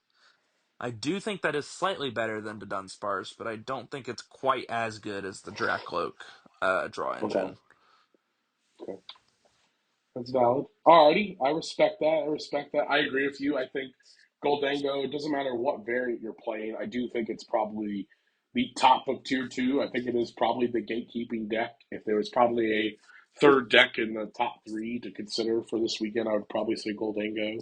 In some Mm-hmm. variety is probably that third deck. So I agree with you there. I'm gonna go a little bit, not necessarily out of the box with this next one, but quite frankly, just because I know you have, at one point in time, some personal attachment to the deck, it's not other than Raging Bolt EX with Yes. Teal Mask Ogerpon EX. I think Raging Bolt is, quite frankly, the deck that I would say most players would probably result to if you've tested one deck and you really don't like it, and you test another deck and you really don't like it, and you're just not falling in love with any deck in this format, you could just go Unga Bunga. And that's what Raging Bolt EX does to a T that I think no other deck really in this format could do better. Maybe Goldango, but Goldango can only do it once, theoretically, because of Energy Search Pro, right? Raging Bolt EX can do it, theoretically, multiple times. And there is no cap on its damage because you could just simply, bellowing thunder for 5 energy and do 350 damage a whole bunch. That could be enough to just, one hit KO anything in front of your face. And while I do think Clefairy can be somewhat of a problem for you because you are a dragon type that is pretty frail when looking in the face of a Clefairy. I do also think you just don't care because you will more most of the time find Sada whatever you need to, as long as you have a Hoot Hoot or two in play, because you will just use Noctowl to find a Professor Sada for you. And you probably are playing a Palpad to recover your Sadas and just doing a bunch more. Um, I would say as a whole, the Raging Bolt I would probably put in tier two. I would say it's probably towards the middle of the pack on tier two esque decks, and I think quite frankly it's because it does struggle initially into Gardevoir. I think your Pult matchup is okay if they're the slow Pult. I think you are probably unfavored into Pult Dusknoir. And then Goldango, I would say, is probably a 50-50. Maybe it's slightly favored because you are a basic deck versus them being a stage one deck. And so theoretically, you could take the first two prize if they are silly and either bench or open Fez. You could take the first two prizes off that. Otherwise, you could just fan Rotom, their Gimme Ghoul, and just kind of even snipe down possibly with the baby Raging Bolt if you're playing that guy. And I do think as a whole, Raging Bolt would be, I would say, the emergency jetpack for many players to probably consider at least somewhat heavily. If for whatever reason you are testing and during your testing you find you're either bricking a fair bit or you're just quite frankly are not in love with the deck you're currently considering for the Milwaukee Regional Championships or a possible future event down the line, then Raging Bolt just may be the deck for you. And so I would say as a whole, Raging Bolt Noctowl for me is a tier two deck. Yeah, and I think segueing off that, another deck that I think falls into a very similar vein as Raging Bolt is one of the very newcomers, I would say, to the format in the Joltik box. I think we're going to see Okay. Okay. from being almost a non-existent deck at Atlanta, though I do believe it did very well in either the seniors or juniors division. I can't quite remember which, but Yeah, I think it won um, seniors. I could be I think it wrong. won seniors. I was gonna say it won, but I felt like that was a little rash. But I now that you say it as well, I think I can firmly plant my foot down and say it won seniors. Okay. But yeah, I think that deck's gonna see a very heavy uptick this weekend. It has from what I've tested, almost unlosable Gardevoir matchup. Once you set up an Iron Hands with a Bravery Charm on it, and you just start amping their guys, they can't really do much to you.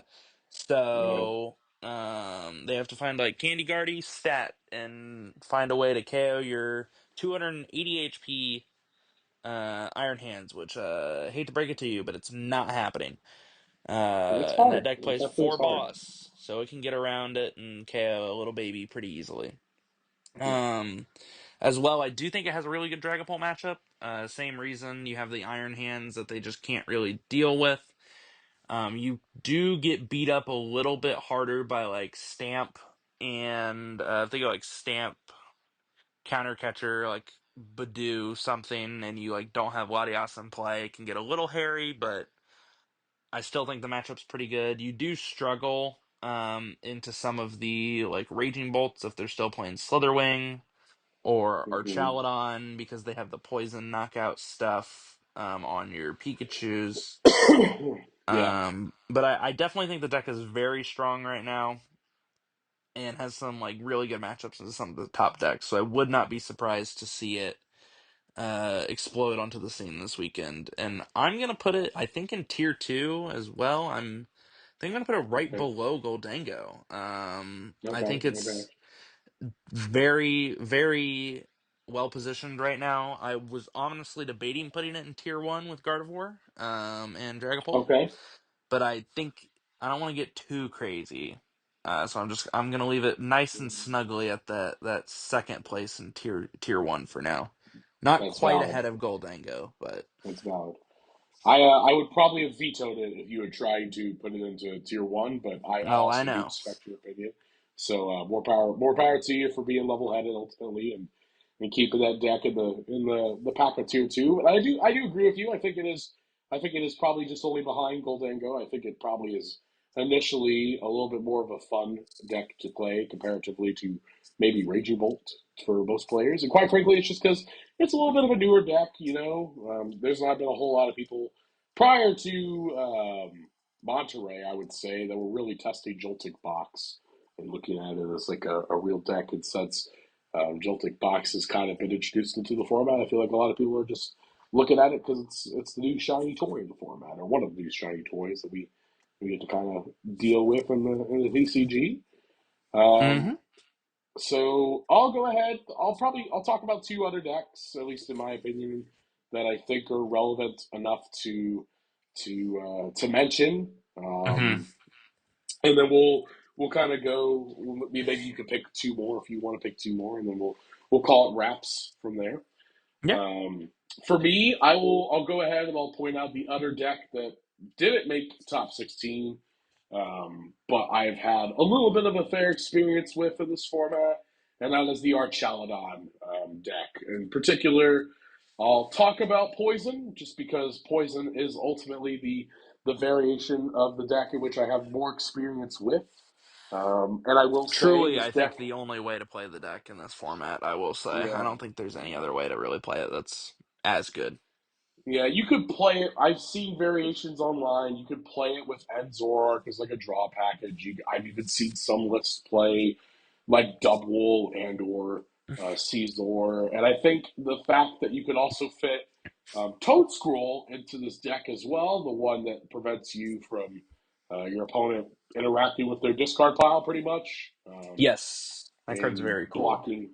blocking like superior energy retrieval and night stretcher, just to name a couple of key cards, is pretty radical. And the fact that and maybe Hydreigon are the only two decks that can really capitalize and have the space to fit a Toad School in their deck makes, in my opinion, Archaladon pretty cool. But ultimately, as a whole, I gotta put Poison Archaladon in tier three. I just don't. I am not a believer in the deck.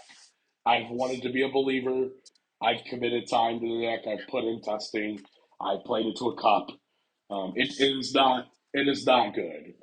I think it. I think it is fringe that you can occasionally get a win in a best of three with this deck if you are going to Milwaukee with this deck. But ultimately, as a whole, I would say for me, just I would personally rock out with playing something else instead of Poison Archaladon out of that slot, and looking towards one of the other top tier two or tier one esque decks that we're kind of looking at towards this tier list, in my personal opinion. But I think if you are playing Archaladon, if you are an Archaladon lover, I think if you are playing it, you have to play the poison package. There is no ifs, ands, buts, coconuts with that. It's got to be the way to rock it. Yeah. I think following our Chaladon, I'm gonna go ahead and take it away with one of the decks that I think is pretty good going into this event. I think it has a almost unlosable Dragapult matchup. I don't want to say unlosable because I did lose a game to one at the Cup on Saturday, but we will put the Flareon deck, EV box as some Okay. call it in here, with the Sylveon X. I think that one I'm definitely going to put in tier one, just because it has Okay. really good matchup into Dragapult, as well as I believe you have a favorable matchup into all of the kind of Unga Bunga decks, as I would describe them, because you can very easily take a 1, 2, 3 prize trade into them with Briar. As long as you take a one prize knockout with Fanrotom, they'll take two with like something else, or you take a one prize knockout with like Burning Charge on your Flareon, they'll hit you, blow you up, and then you have another Flareon powered up, smack it for two. They'll probably KO that one as well. Maybe not. Maybe gust around KO a Fez or something, and then all it takes is a Briar plus another attack to close out the game there for just three prizes. So I think the deck has pretty good matchups into the uh, like Unga Bunga type decks. Mm, I don't think it's as strong as like Joltik Box or Goldango. I think it's a okay. little bit better than Raging Bolt, so I'd probably put it right above Raging Bolt, but under Joltik for sure. Interesting. Okay. Okay. I think, at least in my opinion, this deck does get brownie points because of the fact that it is the only deck, realistically, in this format that can abuse Briar well enough, in my opinion. Apart Hmm. from maybe Terapagos being the only possible exception to that. But even then, the Terapagos that I used to know and love was playing Dustnor, and that was back when we played Double Turbo Energy. You cannot reach those same numbers now with this new variation. Right. And so I feel like that can't really capitalize on Briar as effectively as Flareon can, and I think having Briar as a nice little asset definitely pushes this deck up and in some argumentation to the tier two, maybe even above Joltik Box. But for now, at least in terms of like general public view, I think it's easier probably to play Joltik Box as opposed to Flareon. So I would probably say if you were looking specifically towards Milwaukee, maybe looking towards Joltik Box as opposed to Flareon.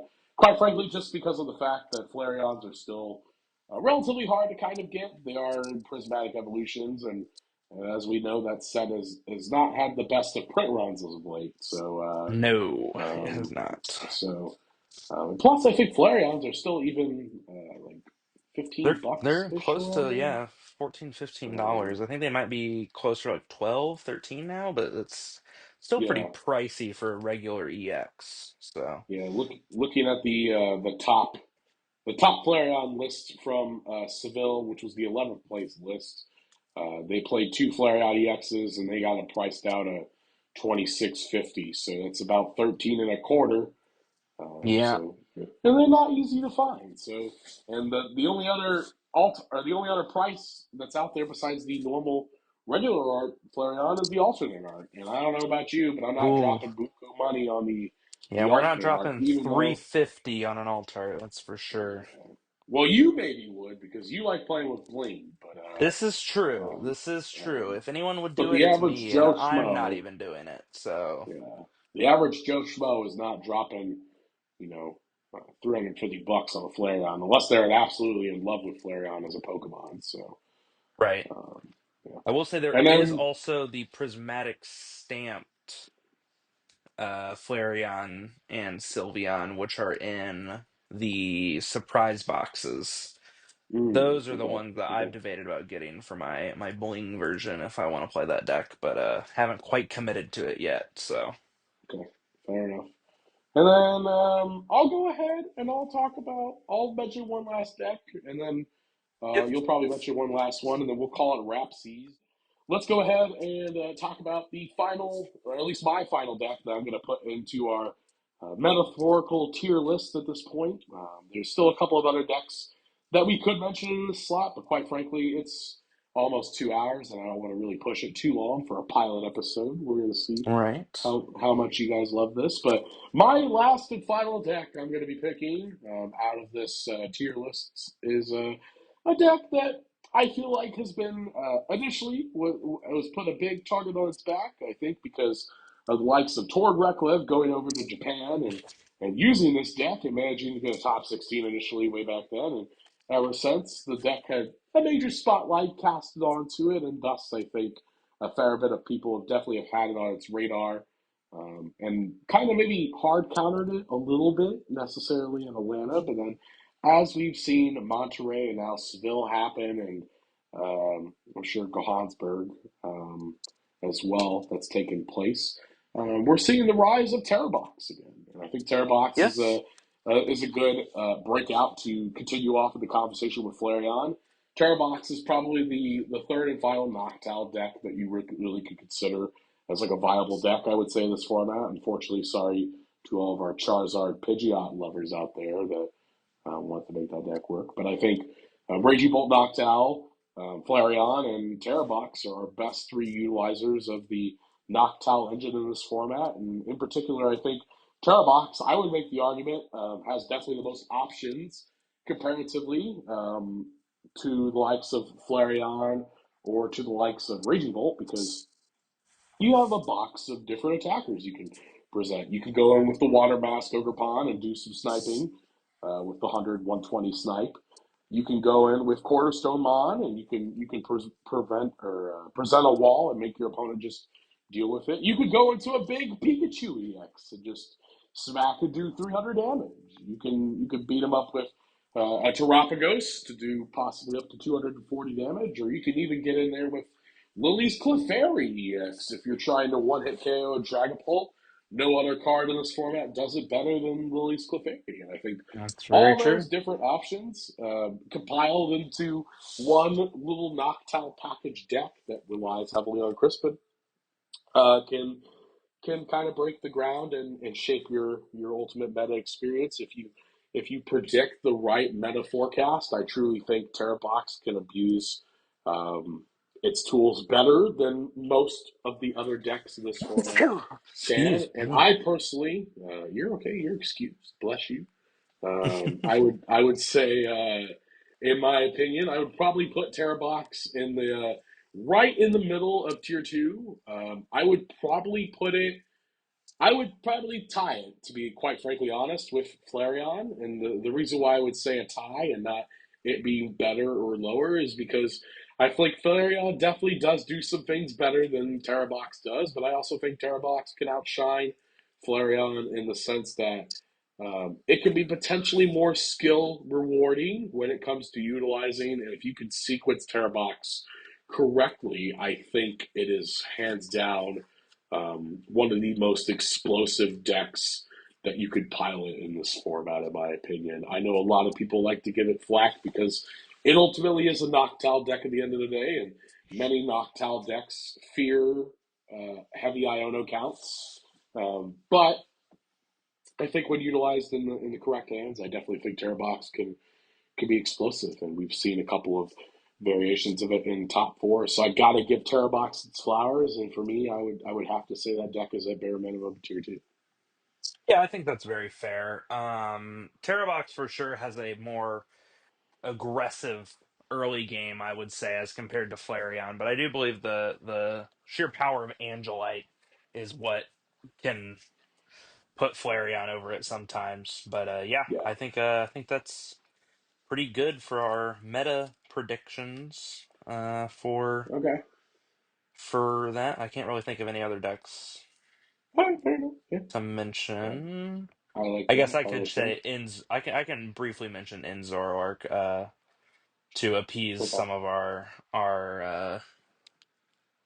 our local guys. local Zora believers. Um, yeah, Zoroark I think is probably pretty good. I don't want them to get mad at me and for me to put it too low. I think it's Mm, very good into this format. Just because of its Guardy matchup, I think is very strong. Um, which we did see it lose in top four of Sevilla mm. or whatever you want to call it. The Seville, I So think, whatever the heck. I do think it gets knocked down a few points because it did lose. So I'm probably Okay. gonna put it. Let's see, our tier. It's gonna go in tier one, but I'm gonna Okay. Okay. or not tier one. Sorry. Tier two. I forgot we weren't doing tier zero. It's gonna go in tier That's fine. two. I'm gonna put it. Um, Do you put it below Goldango? I do. It's definitely below Goldango. Okay. Do you put it above Um, the Terrabox, or actually, I guess above Joltik? 'Cause I think we have Joltik I above the think I'm gonna put Terrabox it stuff. right above Sylveon and right below Joltik. I think I'll put it as the Okay. third deck there Okay. in tier two. I All was right. gonna put Fair it enough. below Terrabox, but I don't think it is. I don't think it's worse than Terrabox. Okay. And I don't want to show my favoritism for Sylveon by wedging it between Sylveon and Terrabox and try to keep them next to each other. That's So fair. That's fair. yeah, I think Um, that that'll be a good place to leave it if we want to do yeah. some predictions now for Oh yeah, sure. Milwaukee real quickly. I'll say one small comment real quick, and then we'll get to Yeah. predictions. One cool thing about N Zoroark, at least from all the lists that we have seen, online as well as our locals having like a fair discussion with the deck. There's definitely a slew of different ace specs that you could play in this deck, which Yes. definitely I would say is a surprise factor in comparison to most other decks in this format. Apart from maybe Flareon, I would say initially if I was sitting down in front of any of these decks, I would have an idea of I would probably be 80% confident in predicting the ace spec they're playing. Yeah. If not, I know what the other ace spec it is that they're definitely considering if it's not that. Zoroark, in my eyes, has been the exception to that. I definitely have seen a list that's played Box. I've seen a list that's played Trolley. I've seen a list that's played Hero's Cape. I've seen a list that's played Stamp. I've seen a list that's played Prime Catcher. We've seen And Max I'm Belt even in the yeah, deck a couple times. Yeah, I think Zoroark is a very versatile deck, can utilize a lot of different things. So definitely a surprise as to waiting to see what pink card they decide to slam on the table. Unless you have a Genesect in play, and then you don't care, you're just never gonna see it. So I'll go ahead and I'll throw out one prediction question, I think, and if you're okay with it, we could probably wrap it up here, unless you want to throw out one other one.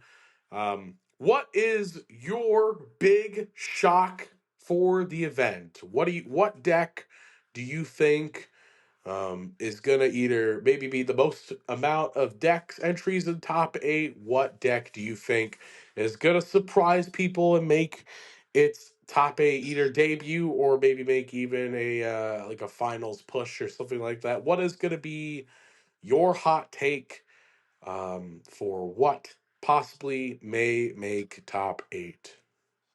I was gonna jokingly make a hot take in saying that Gardevoir isn't gonna win the regional, but because it seems like it's impossible for Guardy to lose a regional in this format. But Yeah. I think I'm gonna go for something. Um, I think I'm gonna have. Well, we did see this deck do very well at Sevilla. I think I am going to give in Zoroark a finals appearance. Ooh. Okay. I think it's gonna lose in Okay. finals, Okay. but I'm gonna put it in I think I'm gonna put it in top two. I All think right. someone's gonna take it real far. Okay, fair enough. Fair enough. I can definitely respect that. I know if some of our locals were in those shoes, they would definitely be very hyped to see that. I know some of our guys are definitely looking at Zoroark towards being a top tier end contention for Milwaukee, but only due course Yep. time will occur. I'm gonna go ahead and even though I have been crapping on this deck a fair bit of the Oh, tier cast, I'm gonna go ahead and say Archaladon makes its first asymmetrical cut berth. It is yet to make any sort of oh. top cut. It's made top 16s, but it's just been outside the ASIB bracket, outside of the top 8 bracket. I think it gets it done in Milwaukee this upcoming weekend. That's going to be my hot take. Now, is it winning or losing an ASIM? It is definitely losing, but it's gonna get there. You can't give it too much credit. It's still gotta take an L Yeah, it somewhere. still is gonna take it out, but I think it finally bumps up the next level. I think it goes from just outside that top 16 berth to making it into the ASIM bracket.